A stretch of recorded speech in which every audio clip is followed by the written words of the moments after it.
It is the middle of July. The sun has been sitting heavy over your backyard since early morning. You walk out through the back door with your coffee still in your hand, and you stop at the edge of the garden. There they are. 3 watermelons on the vine. Big ones. Round ones. The kind that look like they belong on the cover of a seed catalogue. You have been waiting on those melons since May. You watered them through the heat. You fought off the beetles.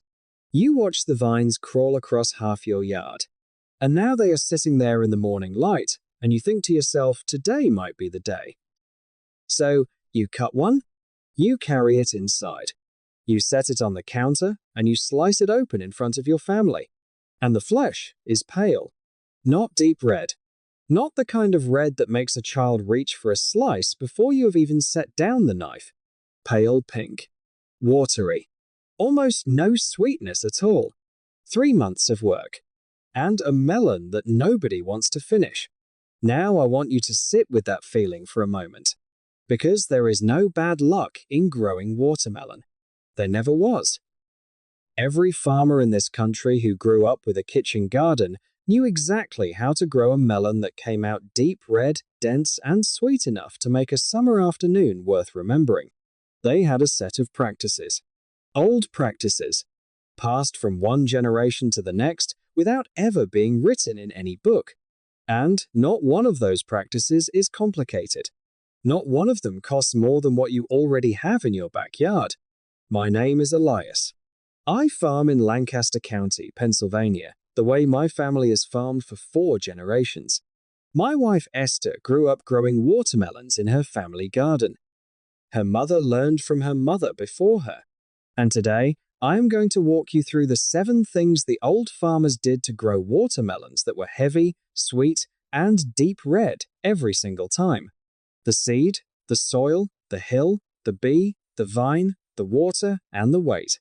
If you are new to this channel and you want the old ways of growing and living that most people have forgotten, go ahead and subscribe now. We put something new out every week, and what comes after today builds directly on what you are about to learn. The first practice is the seed. Most people walk into a garden center in spring and grab whatever watermelon seed packet is sitting on the rack. What they are buying, almost every single time, is a hybrid seed.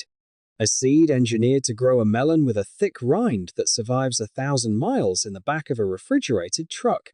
A melon that looks the same in every store in every state. A melon that was never once bred for sweetness. The old farmers grew heirloom seeds. Open-pollinated varieties selected and saved and passed down through generations of families who cared about one thing above all else: flavor. The variety that Esther's family has grown for as long as anyone can remember is called Moon and Stars. It is an old Amish heirloom. The fruits grow heavy, often reaching 20 pounds or more, with dark green skin covered in small yellow spots that look exactly like a night sky. The flesh inside is deep reddish pink, dense, sweet in a way that modern hybrid melons simply are not. And when you save the seeds from your best melon at the end of the season, you can plant those same seeds next year. And the year after that. You buy the seeds once. The garden feeds itself from that point forward. The second practice is the soil. This is where I see backyard gardeners make the biggest mistake of the whole season. They dig a hole in whatever dirt happens to be in their yard, drop in a seed, and wait. Watermelon is what farmers call a heavy feeder. It pulls enormous amounts of nutrients out of the ground over a long growing season, and if those nutrients are not there waiting, the fruit pays the price. What Esther and I put into our melon beds before we plant comes down to 3 things. The first is aged manure that has been sitting and breaking down for at least 6 months. We spread a generous layer and work it down at least 12 inches into the soil before planting day. This is the slow foundation, the deep nutrition the plant will draw on all season. The second thing is wood ash from the fireplace. Wood ash is rich in potassium, and potassium directly improves the flavor and firmness of the fruit. The third thing is bone meal from any garden supply store. Bone meal is high in phosphorus, and phosphorus drives strong flowering and fruit development. Together, These three amendments create the kind of soil a watermelon plant was made to grow in. Rich, loose, alive. Esther says the soil is a promise you make to the plant before you ever ask anything of it. Get that promise right, and the plant will give you everything it has. The third practice is the hill. The old farmers did not plant their melons flat. They planted them high. Before you put a single seed in the ground, you build a mound, a low hill of loose amended soil rising about 8 to 10 inches above the surrounding ground and spreading about 2 feet across. You place 4 to 6 seeds on top, spaced evenly, about half an inch deep. When those seeds sprout, you thin down to the 2 strongest plants. Each mound sits at least 6 feet from the next one. A raised mound drains faster after rain, so the roots never sit in standing water. It warms up faster in the morning sun, which matters enormously early in the season. And the loose structure gives the roots space to spread and breathe in a way that compacted yard soil never will. This is how farmers across America planted melons for 200 years. The hill is old wisdom, and old wisdom tends to work. The fourth practice is the bee, and this is the partner in this whole process that you cannot replace, cannot fake, and cannot buy at any garden store. A watermelon plant produces 2 kinds of flowers on the same vine. Male flowers, which appear first and carry the pollen, and female flowers, which come a week or 2 later and carry the small green bulge at the base that will become your fruit. For a female flower to set fruit, a bee has to collect pollen from a male flower and transfer it. If the bee does not come, the female flower closes after a single morning and falls off the vine. No second chances. No fruit. This is why Esther plants a row of borage along the edge of our melon garden every single year. Borage produces small, bright blue flowers from early summer through the heat of August, and bees find those flowers irresistible. She also plants marigolds at the corners and patches of lavender nearby. Not for decoration. For the bees? In the years she has skipped the companion planting, even by accident, the melon yield has dropped noticeably. If your backyard has very few bees, go out in the early morning with a small, clean paintbrush, collect pollen from a male flower, then transfer it to a female flower. You have just done the bees' work for it. It takes about 10 minutes on a summer morning, and it can save an entire season's crop. Before I go on, I want to pause for just a moment.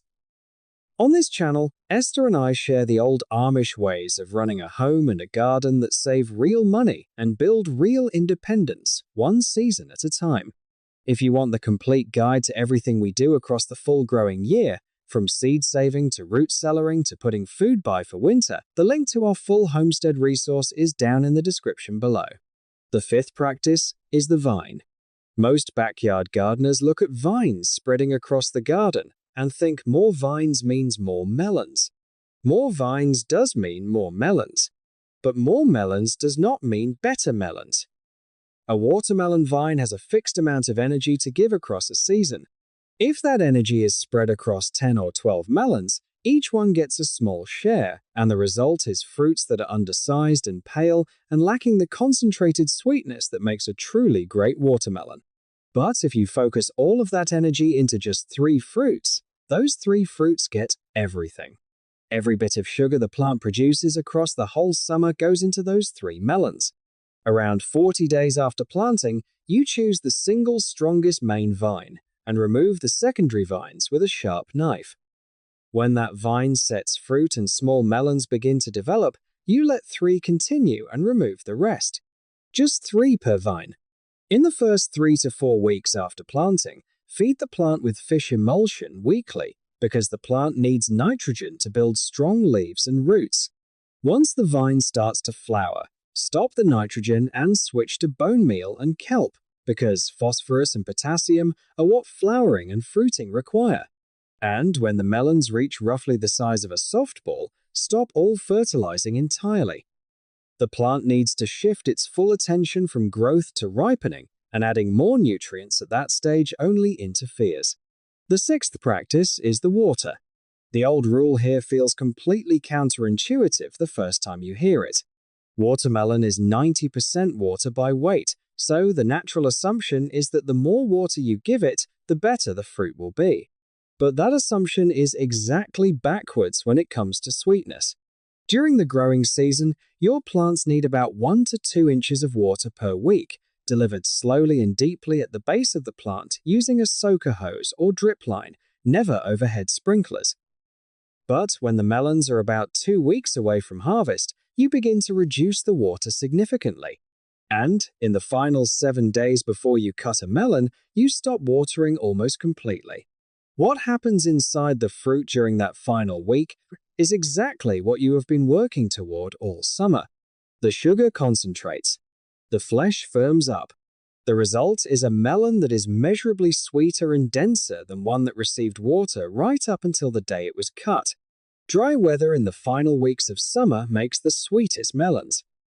The old farmers in Lancaster County knew this not from any science they read, but from decades of watching what happened when they watered late in the season and what happened when they did not.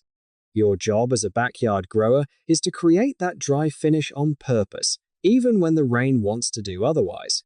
We have come now to the final practice.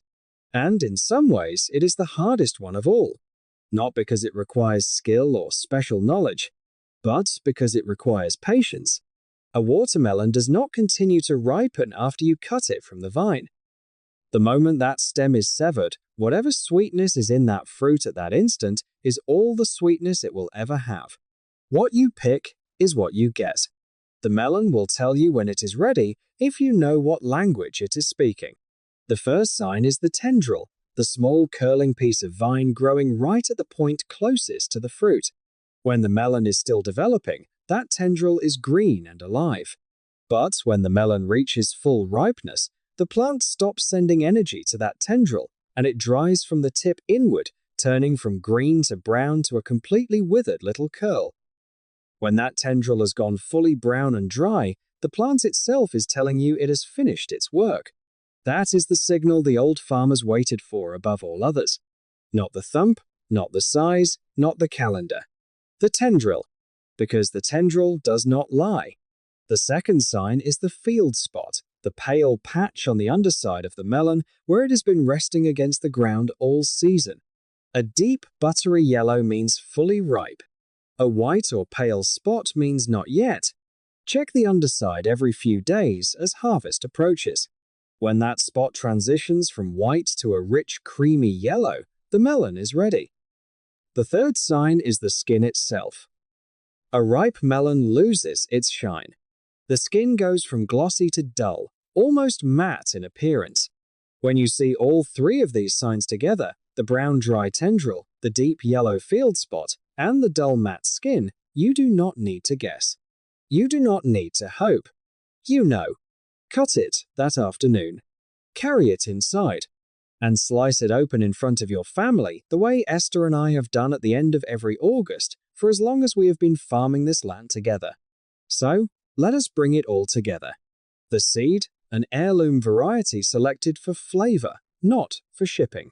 The soil, built up with aged manure, wood ash, and bone meal. The hill, a raised mound that keeps the roots warm and dry and breathing freely.